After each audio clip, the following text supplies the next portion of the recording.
Hi, I'm Doug Myers, and I'm responsible for fields and facilities for the Spring Valley Lake Little League. I've been doing this for about 5 years, and the main reason for this tape is to orient you to what tools are available to you to take care of fields. We feel field maintenance is very important because as you're trying to train these kids, if you have rotten fields with big bumps in them and footprints, and they start getting wild bounces and they can't depend on where the ball is going, they develop very bad habits. They'll start coming up on the ball, they'll get hit in the mouth, they'll get hit in the stomach. So it's important to keep your fields groomed and train those kids to look forward to what they will be seeing as they advance up. The higher you go in baseball, the better the fields are going to be, and it's up to us. In the past, when we had fewer teams and fewer diamonds, we had kind of a core of people that kind of took care of the fields, and we kind of spoiled the coaches in a way. We now have 9 fields and 300 players and probably 28, 30 teams. We can't handle it all because we don't have enough volunteers. So it's up to the coaches to each do their little bit after practice every day to make sure they leave that field good for whoever arrives next. If we don't, things go to pot really quick. So the reason for the tape is to orient you to the tools and how to use them. Hi, the first thing I want to tell you is what's available for every diamond that we have. We have 9 fields. Every field has a bucket with field preparation tools in it. At Meadowlark Park, we will have a bag rather than a bucket because we simply don't have room for the bucket. But basically, these are the tools you need. These are the only tools you need to actually line and help you prep a field. And they're all available to you. Just make sure they get back in the bucket, because if they don't, the next guy that comes to use them will not have them. Basically, you have your 2 most important items: your clean out tool for your base anchors, your whisk broom, your hammer to put in your stakes. You'll have a large nail for scribing, which you'll see how that's used later. You have 4 screwdrivers. Some will have 5, depending on what they need them for. You'll have 2 small nails to use around home plate. The reason we use screwdrivers instead of nails is they're easier to see, so you don't leave them behind. Even if you do, they're a little less dangerous. Plus, they're just as cheap as nails nowadays.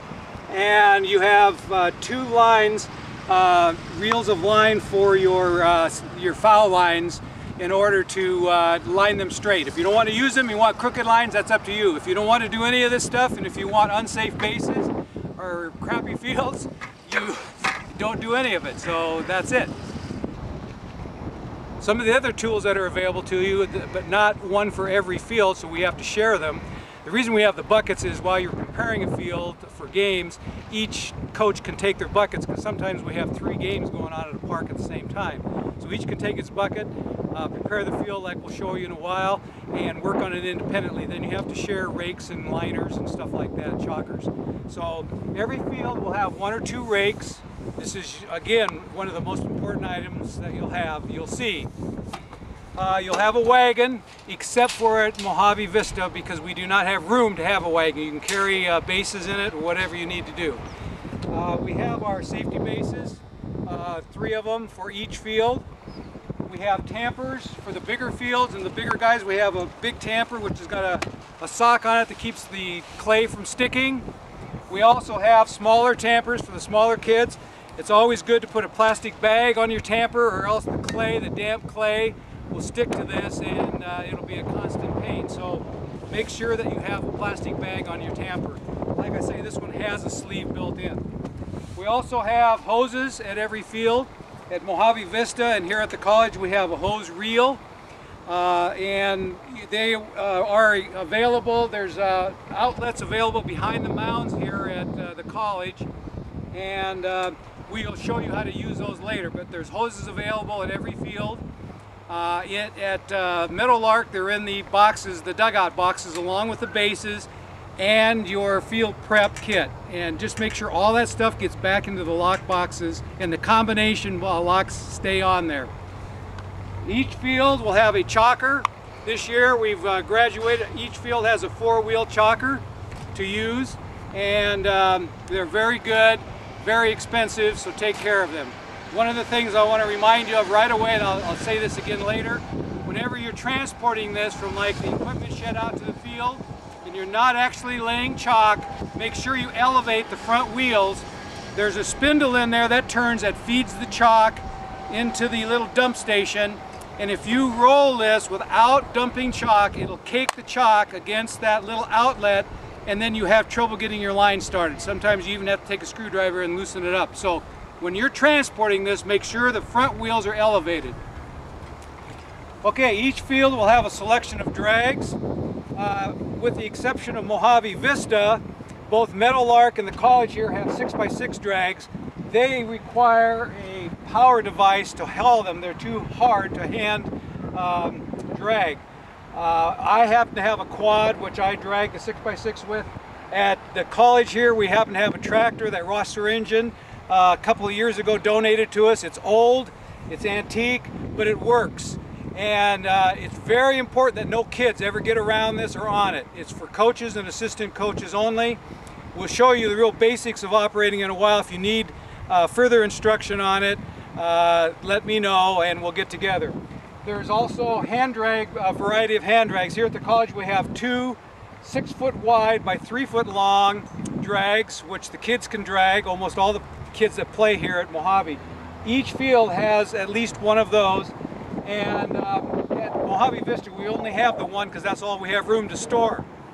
There's also a 3-foot wide by 6-foot long drag, which is not as efficient as the wide one, but it's very good for touch-ups before you final drag with the wide one, where you have your shortstop, third baseman, second baseman, and first baseman playing.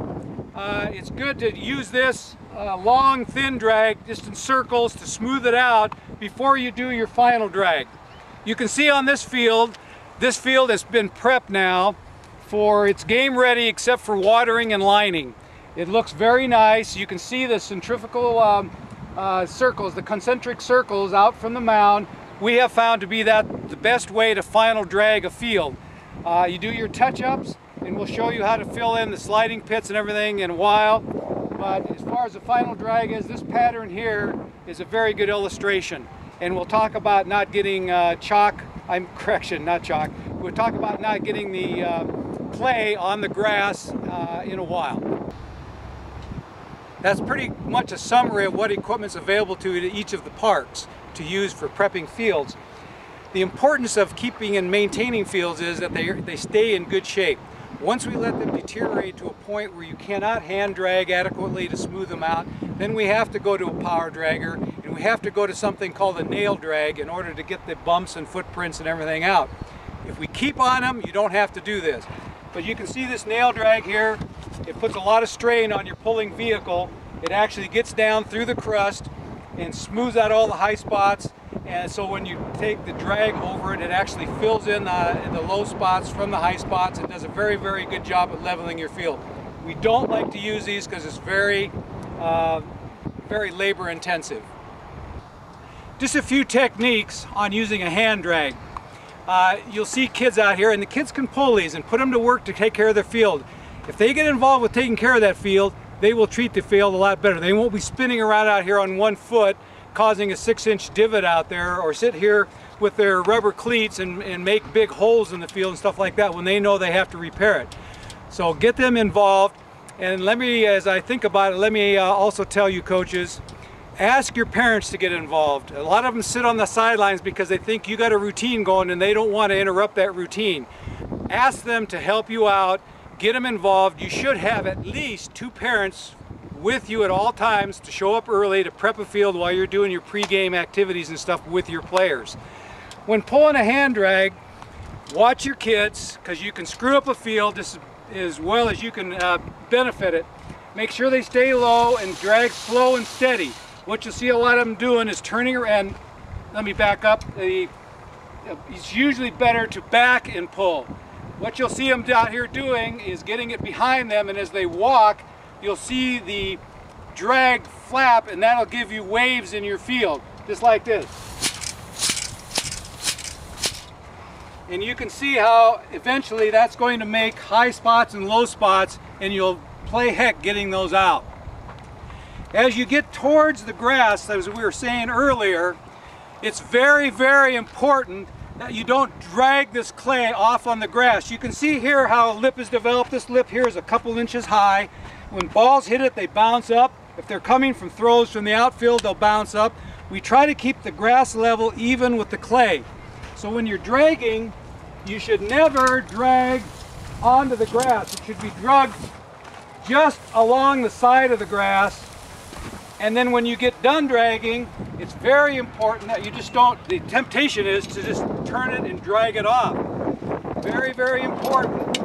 Pick up your drag very slightly, get all the dirt out of it, and then walk off with it. Do not drag the clay. We try to keep the clay completely off the grass. What happens is that this clay piles up here, the grass grows up through the clay, and then they come and mow it, and they mow it to the regular height, and then more clay gets on it, and pretty soon you have this big hump here. I've seen them as high as 6 inches high. Destroys our fields. So just that little tip keeps a lot of maintenance down.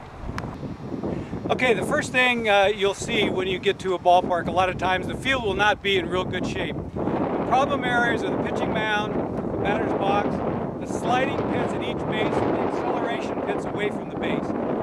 These continue to erode because they're the ones that's used the hardest, and the cleats tend to deteriorate, particularly the bigger kids. Anytime they get 10 years old and up, they'll really deteriorate a field quickly. So the first thing you want to do before you drag, this field has been drugged, so we're already past that point, but I'm going to show you what you would do when you first get to a field. You will often see, approaching the base, a big divot here where the guys continually slide and they erode this clay away, and it'll hump on the far side of the base. You can picture them coming in, sliding, and all that clay flying. Again, the bigger the kid, the more erosion takes place. As they get off in the higher leagues, we'll take leadoffs. On the lower leagues, they're going to be staying here until the pitcher pitches, but they're always in here tromping around, and that tends to make hollow in this area also.